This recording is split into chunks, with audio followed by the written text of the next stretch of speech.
real short invitation code. So if you go to your profile in bottom right, you can just tap on invitation code and then enter invitation code here to redeem gifts.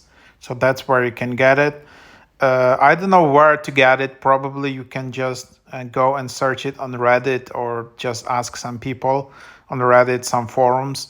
And the same invitation code can only be used to redeem rewards once per account. Each invitation code has a validity period and can only be redeemed within this period. There is a limit to the number of people who can redeem an invitation code.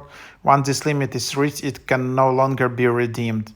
So as you can see, that's what you have here, and that's the idea.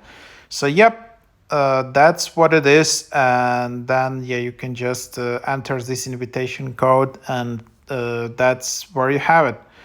So try it out.